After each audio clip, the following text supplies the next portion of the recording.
Yeah, so it's fun. I've been stealing a few Activision people just really. Oh yeah, why not? Why not? There's 7,000 of them. They don't know the difference. Yeah, that's true. It's got to be. Where are you based? In Santa Monica. Right in Santa Monica. Yeah. Why not? I get to pick the office. Why would? Might as well do it as close to my home as I can. I'll talk to you afterwards. Yeah. Thanks.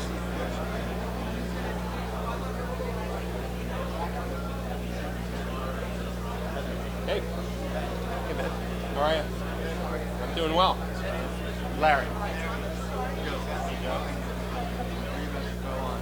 I'm ready to go. Like, as soon as Sharona says.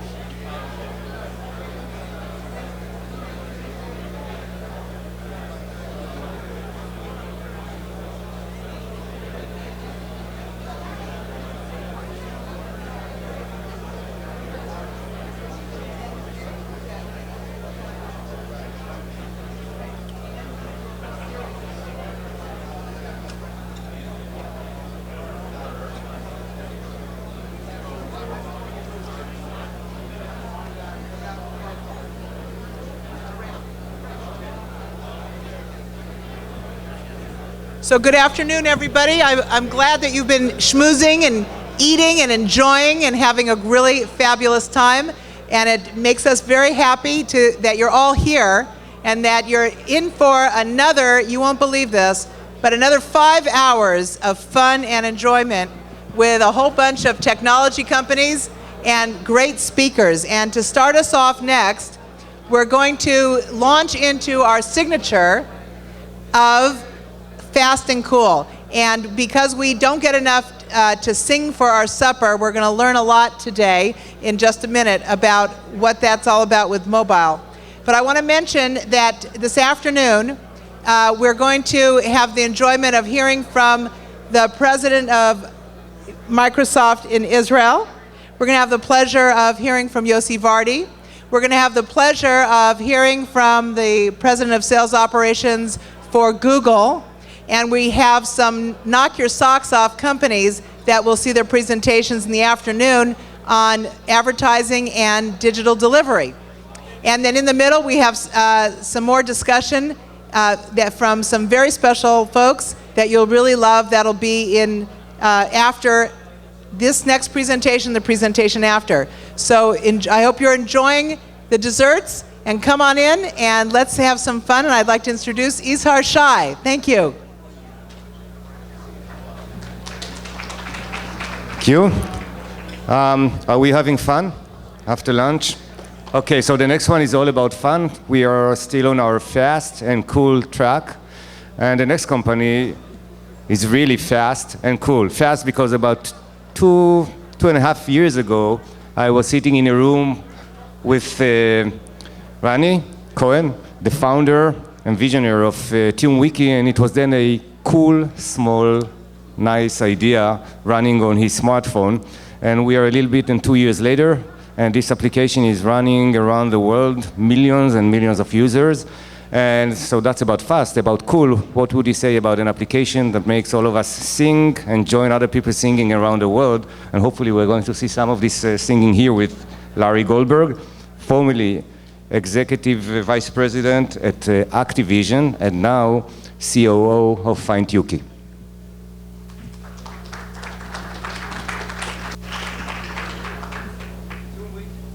Thank you, everybody. I'm Larry Goldberg, and very happy to be here to present to you about TuneWiki. As was said, we were formed about 2.5 years ago, and what we're trying to do is build a music platform which will revolutionize the way people experience and interact with their music. We are available on almost every mobile device you can find.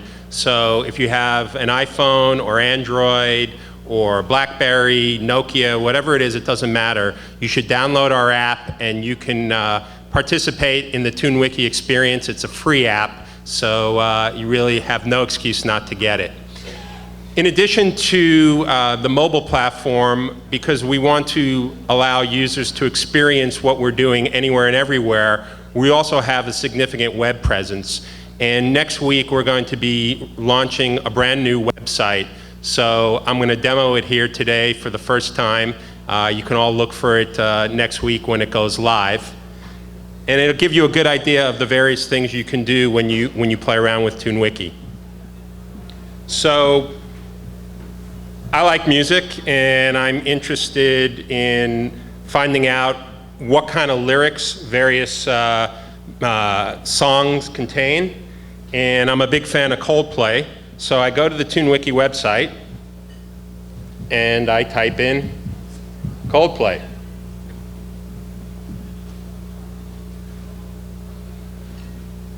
And it brings me to a page which has all sorts of information on Coldplay, all sorts of songs. As you can see, I can find the lyrics to a variety of songs. I get music videos on Coldplay songs, and for any track I like, I can buy it. So I happen to like Viva La Vida, and I want to know more about what it is that Chris Martin is singing when he sings that song. So I get myself a music video, and when I launch into the video, you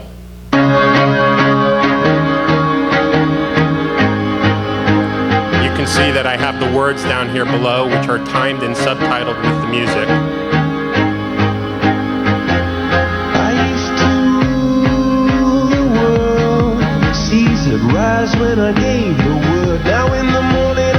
So if you're ever wondering what he was singing, you can follow right along, you can sing right along. Of course, we also have the lyrics on the side here, the full level of those lyrics, so you can see everything at once. And now I'm thinking, my English isn't that good. I'm really curious to know what these lyrics are, but I don't understand all the words. I'm really curious what he's singing translated into a different language.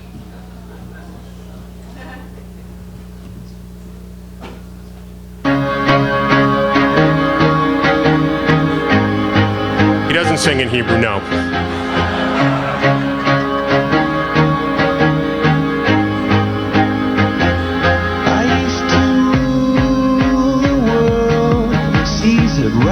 And you can follow along. We do real-time translation into about 45 different languages.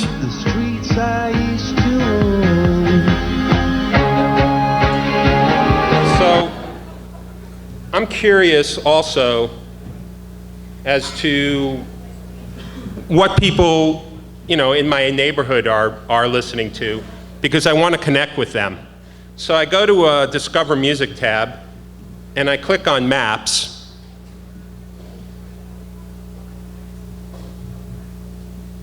And wow, look at that. There are various TuneWiki users showing up.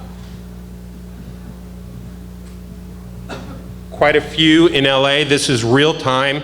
It's probably about, I don't know, that looks like about 50 users right now listening to various songs in LA.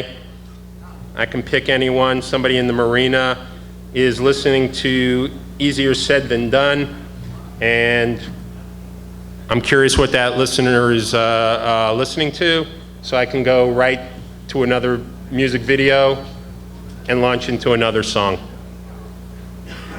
I don't like that song as much. So the great thing about having all of these maps and all of this information is we basically know what everybody in our network is playing and when they're playing it, and this is tremendously valuable data that allows us to better understand consumers' listening habits, which in turn allows us to provide a very interesting product to carriers and advertisers who want to target certain types of demographics. We can also take all of that information and we can come up with the list of the most popular tracks that are being listened to. So right here I have actually the most popular music in Israel, the top tracks, and if I'm curious about what's going on somewhere else, one click and I can get the top songs that are being listened to in Japan right now. Obviously the first one's in Japanese. I can do the same thing, find out what that is, translate that into English if I like the song, and understand exactly what they're playing. Also, if there's any song here that I like, with one click, I can take Rihanna's Rude Boy, and I could add that to my playlist. And I've created a small little playlist in my site, my TuneWiki, which allows me to take any of the music that I like, turn it into a playlist, and play these back whenever I want to. So it gives me a lot of flexibility. I can take my playlists, I can trade them with my friends, we can connect and get a good understanding of what everybody's listening to. So what we're really trying to do here is allow people to have a much deeper and richer experience with their music. Just to show, we have connections into Facebook and Twitter, so you can follow your friends through other social networks. You can connect with them. You can find out what other people are listening to and basically trade with them. And allows for a much richer and deeper experience, and that's what we're trying to build. So again, if you have an iPhone and you're playing music and your friend has an Android phone, you can connect together, and that's one of the things we're doing. We're basically platform agnostic. We're trying to bring the world together through music, through lyrics, which is the most popular thing that is searched on the internet, more popular than sex, love, games, money, music. It's really a powerful thing, and we think we're onto something really special here. We've had over 6 million downloads of our app in 2.5 years. We have about 3 million monthly users right now. That's up from about 1 million monthly users just 5 months ago. We're playing close to 2 million songs a day through our network, and we're collecting all of that data and making sure everybody really gets a good understanding of what the world is listening to and how people can connect together. How much time can you have? A long opera or something like that? It's a free app. You get in the app, you can play for as long as you want. Most of our listeners play on an average of about 30 minutes per session.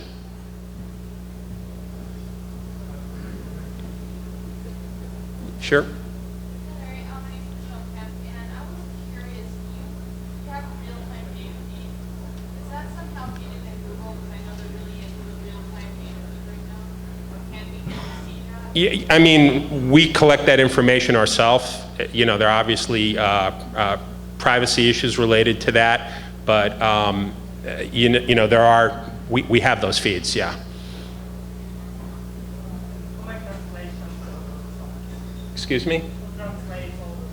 Well, the interesting thing, the reason why we're called TuneWiki is because you may ask, how do you end up with all of these lyrics in a database? And basically, the publishing companies don't even have this information, so our community of users are the ones that actually enter these lyrics, put them in, time them with the music. We do a Google Translate on the basic translation, but then our users add the nuances that make them work very well in the local language. So we thank you very much. Those are great questions and great music.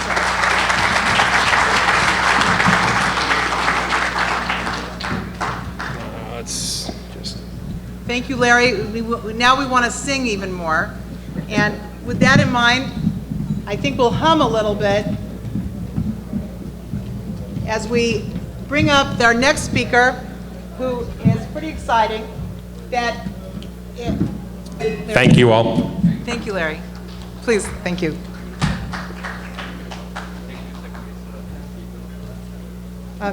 So as we set up for our next speaker, an interesting part of the day is that we all have questions, and we don't have enough answers. But one of the top websites in the whole world happens to be based in Jerusalem. And we're very lucky to have Bob Rosenshine, whose idea this was to create a company called Answers.com. And he's going to take us on a whirlwind tour of what answers you can find when you're searching the web and you land up in Jerusalem.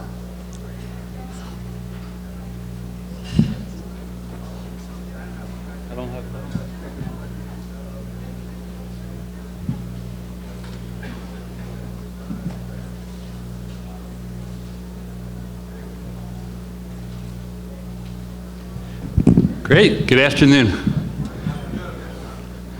I'm Bob Rosenschein. It's a pleasure to be here and to also see so many friendly faces and friends' faces.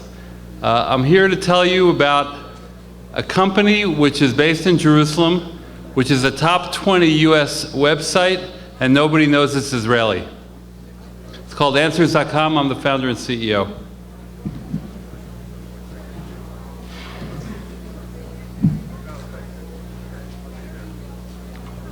I'm going to start with a simple question that it actually affects everybody in the Jewish community in a way. Here's a simple question. What is the difference between an immigrant tailor and a Supreme Court justice?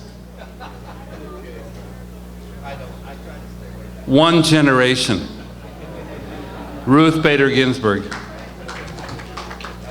Now, I connect very personally to this particular question because I'm a first-generation American, born and raised in Pennsylvania, went to school in Boston at MIT, but I've lived in Israel for the last 27 years, and I ended up founding a company in 1999 in Jerusalem, of all places. But the story of Israel is one we should all be proud of. It really is a startup nation. And when you think startup, you think of a small group of people who are doing exciting things, who get into it with passion, who have problems, ups, downs.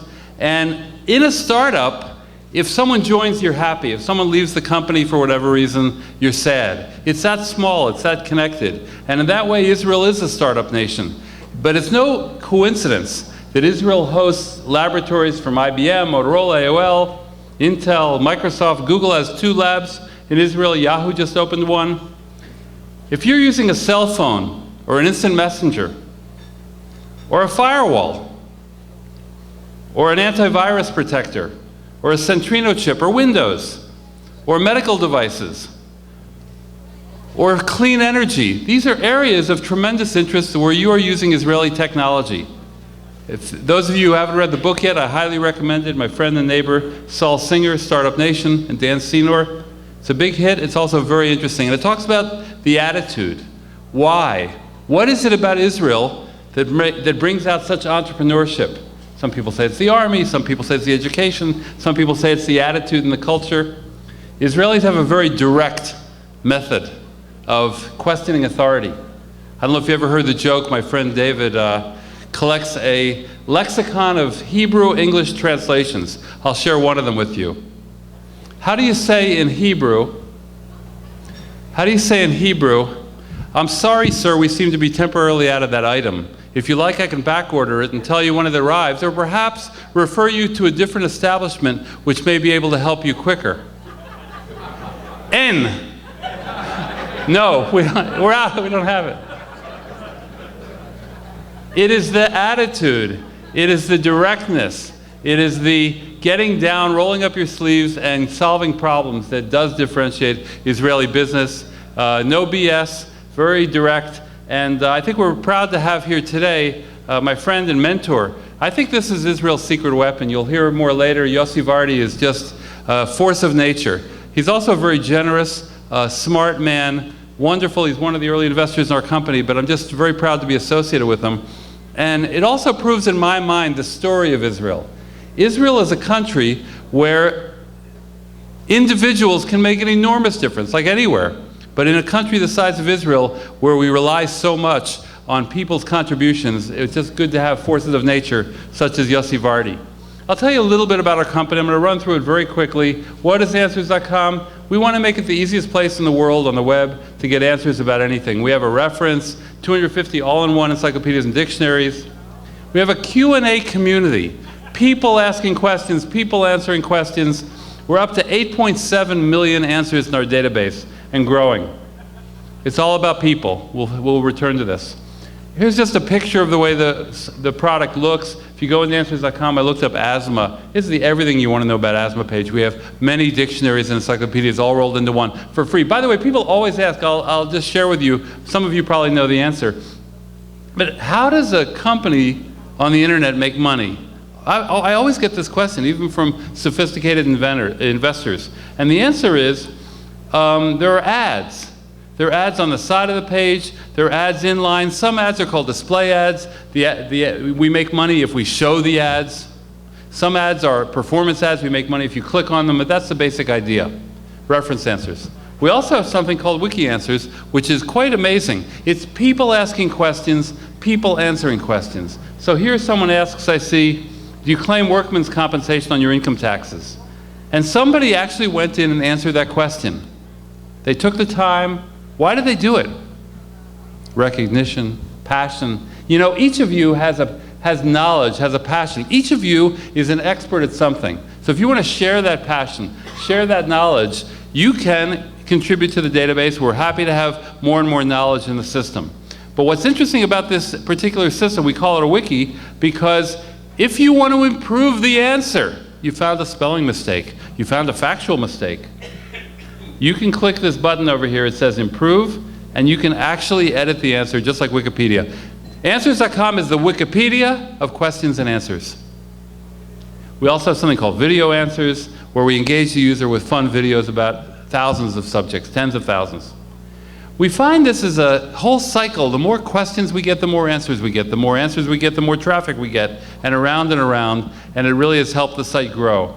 As of now, and this is the little-known fact, you're looking at an Israeli company, which is a top 20 US website.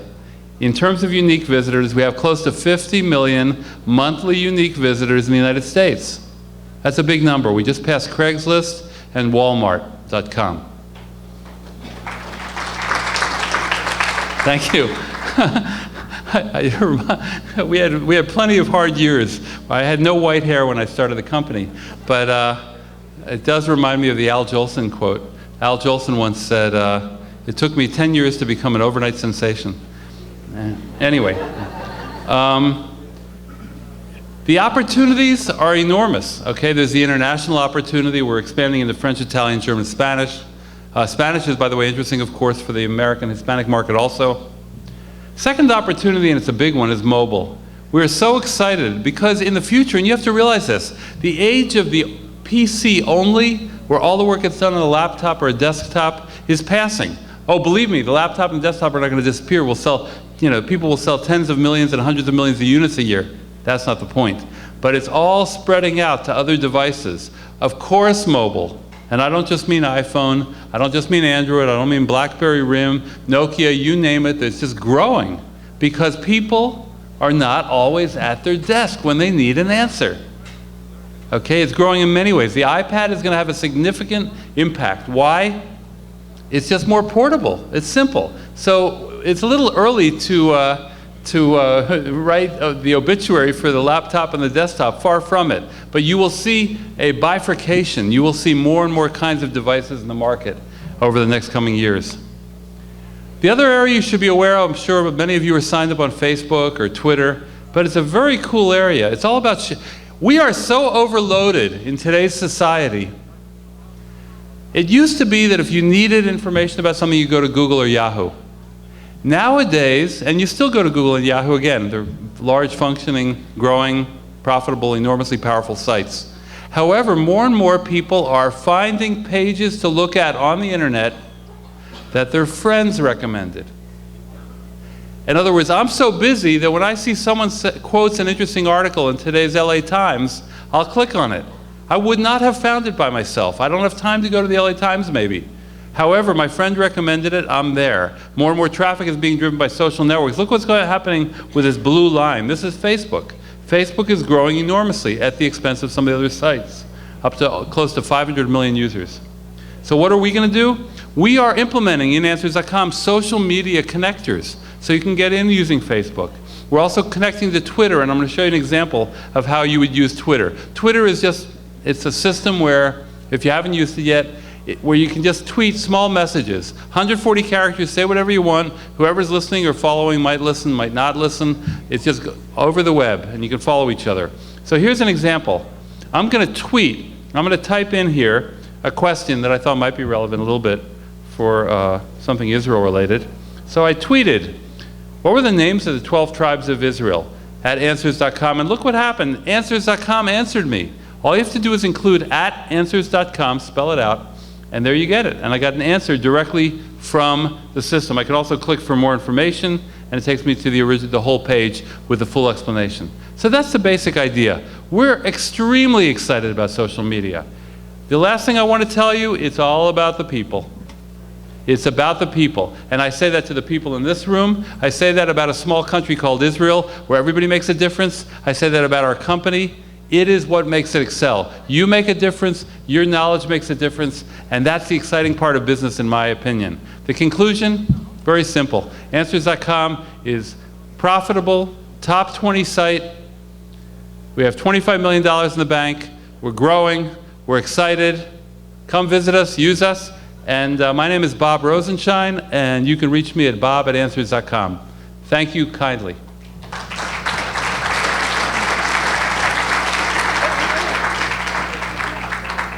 Bob, we want to thank you very much.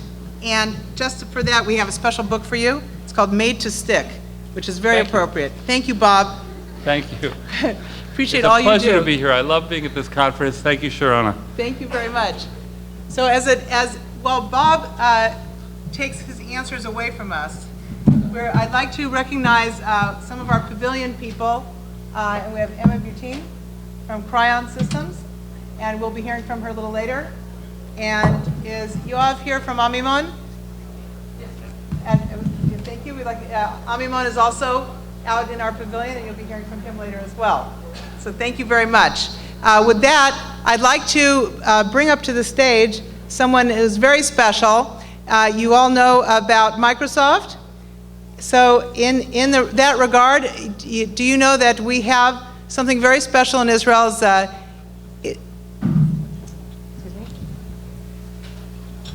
the president of the Israel R&D Center and corporate vice president of Microsoft, who is going to tell us a little bit about building Israel's software crown jewel. And we'll find out a lot more about how Microsoft has access to the brain trust in Israel that makes Microsoft so dynamic and fantastic. And I'd like to bring up Moshe Lichtman. Thank you very much.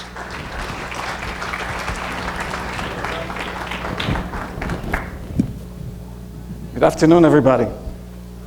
It's only 1 a.m. my time, and I really appreciate the fact that after lunch, so many people have showed up to this conversation when the weather outside is so amazing. And in Israeli, I can appreciate blue skies and sunny days.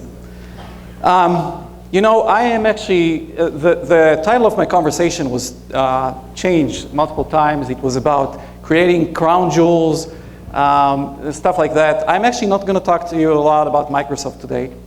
And I'm actually going to talk about a crown jewel in the making, not about Israel's software crown jewel. Because I don't think we have a software crown jewel in Israel yet. To me, it's a dream in the making. And I'll talk a little bit about the way I look at it. So I actually thought that people will be tired, and I thought I'll start with a quiz. I'm not really expecting answers, but if you would like to try, these are the questions. Who pioneered all these technologies? Now, Ben, before me, actually talked about the fact that there is Israeli ingenuity in all these important technological breakthroughs. So I think you can expect the answers. But what you cannot expect is the fact that if you look at the names of these companies, very few of them will ring a bell. Because, you know, online video streaming today is YouTube. Online voice over IP, that's Skype. And the fact is that a lot of these technologies have been pioneered or had been pioneered by Israeli companies, Israeli engineers. There is one name you probably know at the top of the list, and that's Intel.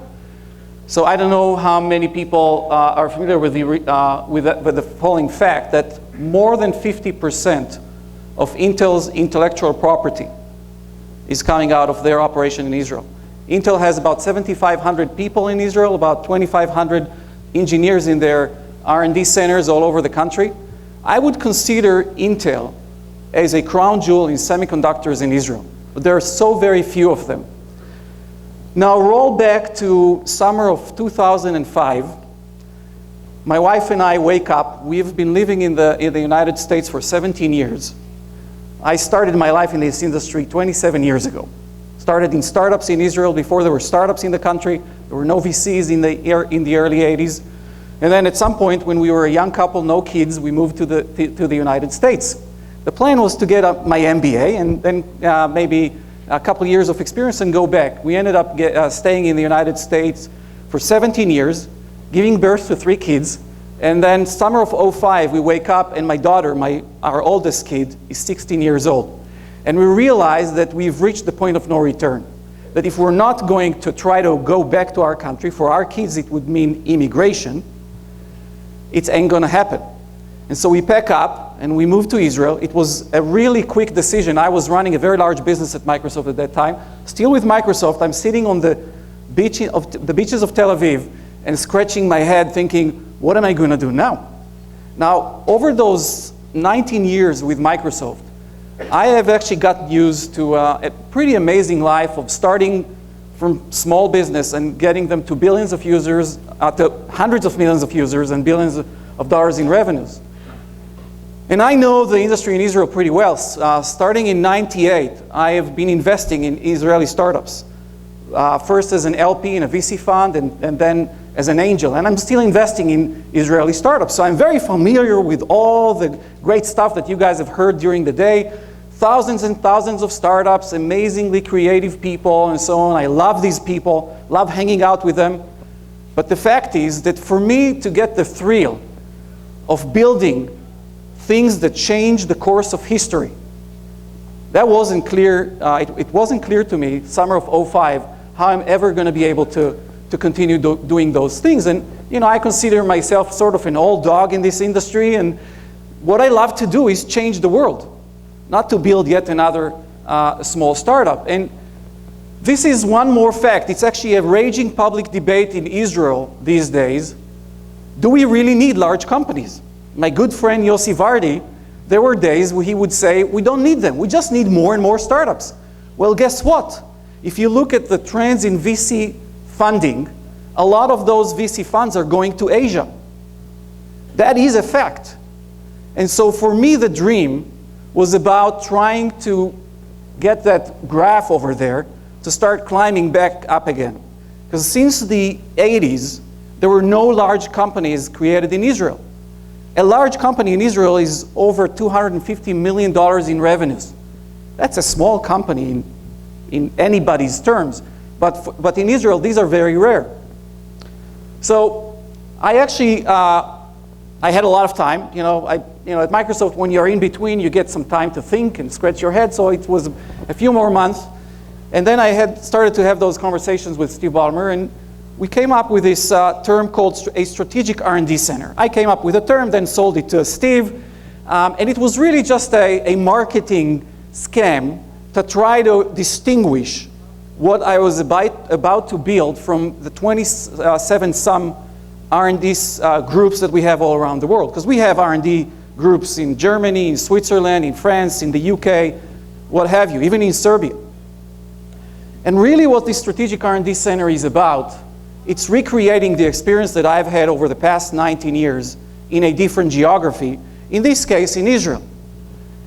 Now what is the Microsoft experience? Well, it's about thinking big and making big truly happen. It is about changing the world. And if you talk to most of the people at Microsoft, that's a big part of why they're in this company, particularly when the stock price is sort of flat for so many years. It is about the thrill of impacting the lives of hundreds of millions or billions of people.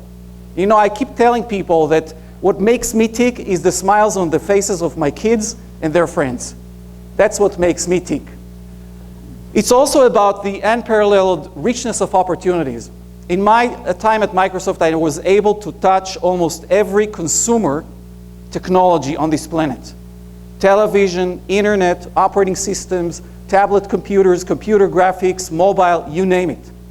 And the fact that you are able every few years to go and reinvent what's happening in a different market, in a given market, is something that's truly unique. I truly believe there are very few companies on this planet where you get that type of an experience. And that experience is not only about technology, it's about the business situations. I've had the opportunity to create startups at Microsoft and then grow them to large businesses.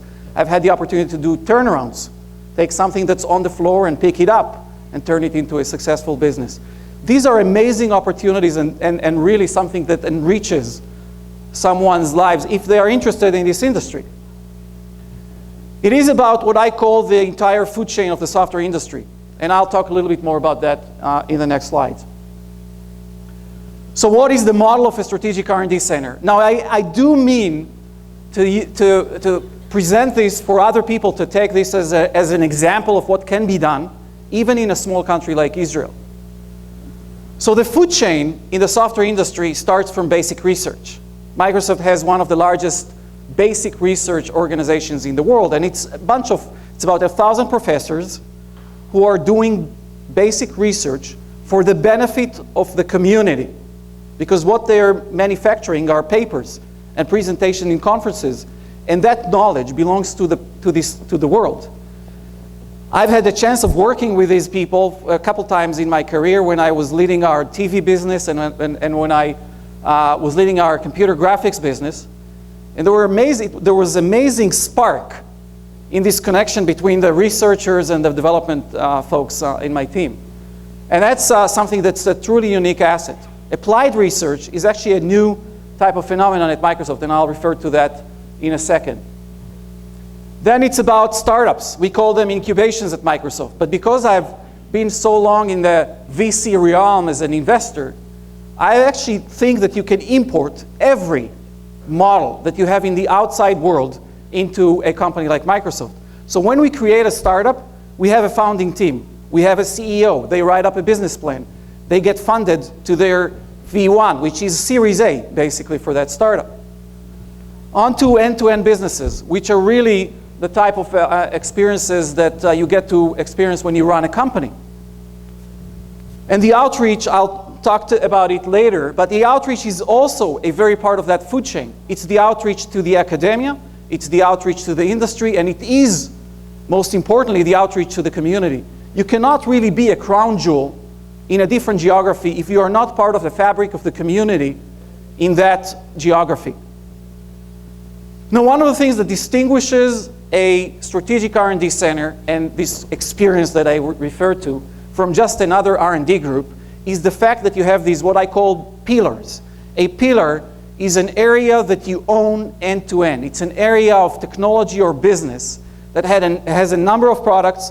It would typically be run by a general manager and have a P&L and the business functions, which are very rare in an R&D center.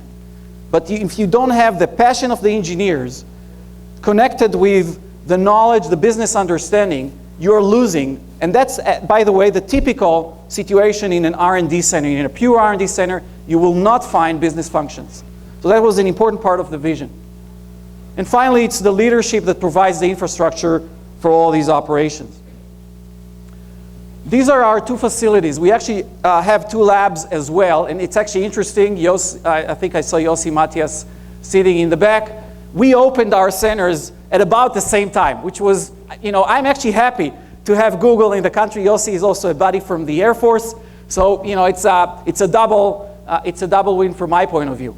These are our two facilities in Haifa and Herzliya. Herzliya by Tel Aviv, for those of you who don't know. And our vision has been about innovation and creating products, not features in existing Microsoft products. That's easy. To create a feature in Windows and then have that thing play out in the hands of 1 billion users, that's easy. But really, that's not what this whole vision is about. It's about targeting greenfield opportunities and building them into mega billion type businesses. And we are targeting the global markets. One of the differences between Israel and our centers in India and China that are very large is that they're talking about the next billion customers. And when they talk about the next billion customers, it's about local customers. We just don't have that. We have about 1 over 200 of that size market. It's a very advanced market, but it's very small. So where are we? We are about 4 years since those days of me sitting on the beaches and scratching my head. We have not created the crown jewel in software yet. We are on our way. We have basically realized a lot of the ingredients of that model that I've talked about. We are building 12 different products in our R&D center. Most of these 12 products are V1 products. So we have started from scratch in every one of these products. These products are spread across 6 different technology areas. So mobile application is one, cloud computing is another, advertising is another, and so on and so forth. We've made 6 acquisitions in the past 3.5 years, and also signed 2 strategic agreements with Israeli startups whereby we partner with those companies to bring their products to market and to the masses. It's actually very interesting because both of these companies are riding what I consider one of the most fundamental technologies or changes that are happening in our industry, and that's this whole change around natural user interface.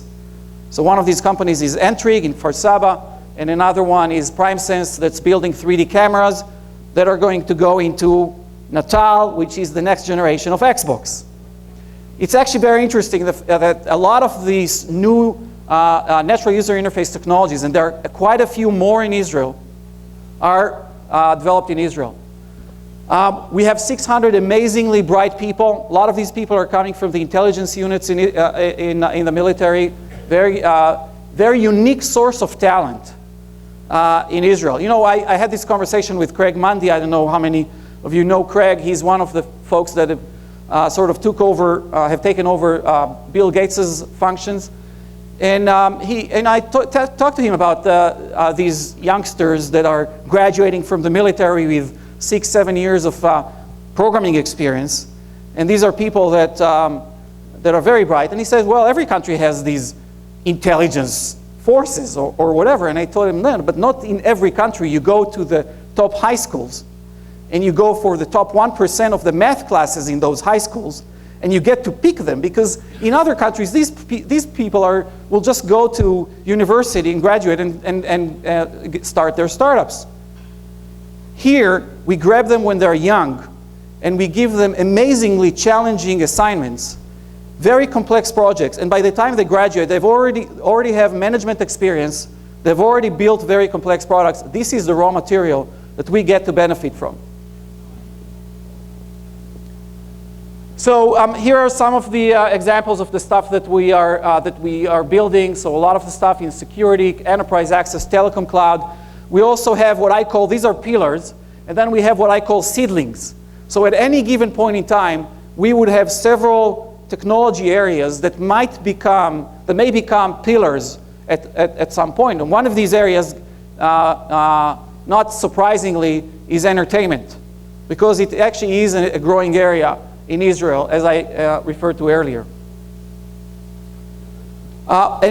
In this area of innovation and basic research and applied research, I'm actually extremely proud of one of the activities that we started a couple of years ago. And we call it the Israel Innovation Labs. It actually operates exactly like a technology incubator, going back to these industry models. So what does the technology incubator do? You have a mix of applied researchers with very bright programmers or technical people. You mix them up, you let them operate in a completely open form environment, meaning they conceptualize the ideas, they get to incubate them in a very small team, 3-4 people, and then if they're successful, and they fail way more often than they succeed, you graduate those projects into the Series A that I mentioned earlier. This group has 15 people, all in, has managed to create about 30 projects every year, out of which we have 2 exits every year. And that's a big source of those 12 products that I showed you in the previous slides. Another team that I'm very proud of is our basic research team. We've collected the top professors from the Hebrew U, the Technion, the Tel Aviv University, the Weizmann Institute, in game theory and math. And we created a basic research team that pursues an area that I think is going to be critical to the economy of the 21st century. Game theory is a strength of Israel. We have a Nobel Prize winner, and a lot of very bright professors who are considered probably one of the top 2 geographies in the world in this discipline. And they are the people who are going to drive a lot of the business models in the upcoming, in this century. So this is a very interesting and very important area for us in the center. I'm about to finish, Sharona. Finally, which is very important to me, we consider this a two-way street. We work with hundreds of startups every year. I'm going to show you a little video clip to sum this thing up of what it means for us to work with the industry. I believe in rising water, the rising water raises all boats. I believe in building ecosystems. You've seen a couple examples in the previous slides. One of the things that is very important for us, as I mentioned earlier, is our work with the community. Our work with the community is as strategic as the Strategic R&D Center title.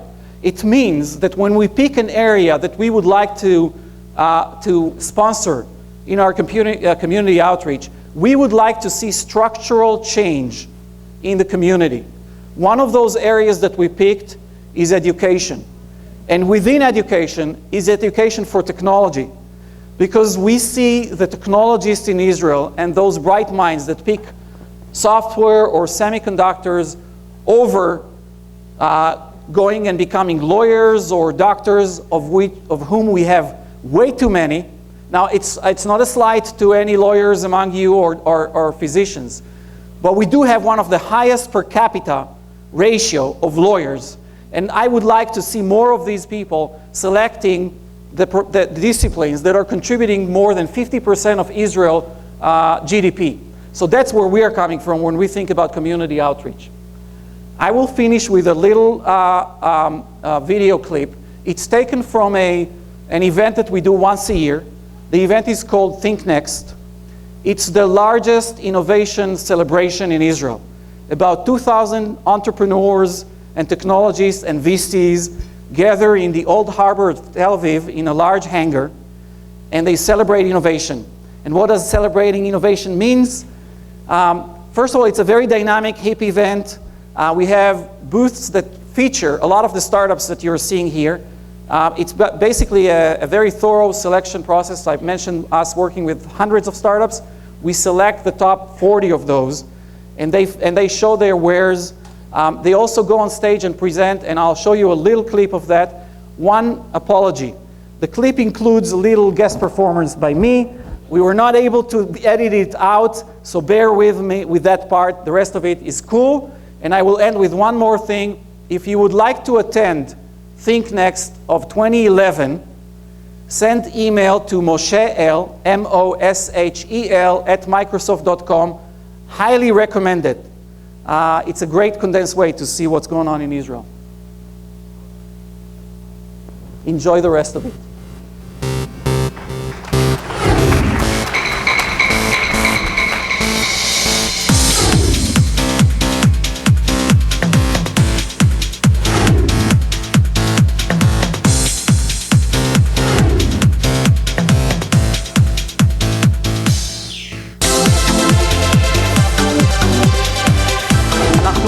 ונושמים חדשנות, יש לנו בסיס איתן לעשות את זה, וזה אתם. תעשיית ההייטק בארץ, עם המוחות הצעירים, התוססים, החכמים והנועזים. And now, the moment you have all been waiting for, Microsoft's Chief Software Architect, Ray Ozzie. I am an entrepreneur at heart, and it's so very clear by everything I've seen that this is just a tremendous, tremendous hotbed of innovation.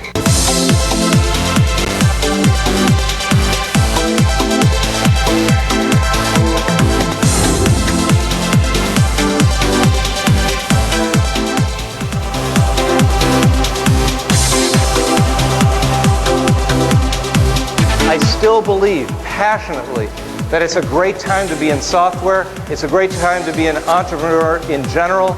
Don't give up. Just if you have something you believe in, keep believing in it.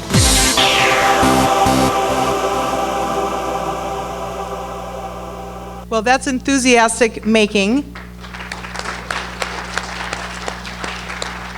We have something a little special here. First of all, is Heather in the room? Terrific. So we have a special treat today, The Israel conference is filled with surprises and it's filled with wonders, and most importantly, we're filled with people who are making a difference out there in the marketplace. And we're really graced today to have someone extremely special to talk to us and then join our fireside chat, because nothing better than June than to have little fireflies, and to be led by Yossi Vardi. Do you all know Yossi Vardi?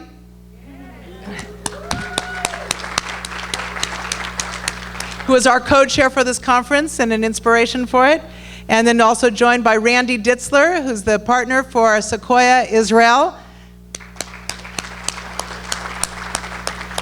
And we want to know a little bit more from Moshe as well. So with that in mind, I'd like to introduce something very special. We have the CEO of TechCrunch, who's making a very big difference all around the world, but also in Israel. And I'd like to introduce Heather Hardy for a few remarks before she joins our fireside chat. Thank you. Thank you. Yossi asked me to say a few words about how Israel may be perceived by the U.S. tech and press media. And so what I wanted to start off with and certainly recognize is your longstanding reputation as great technologists. And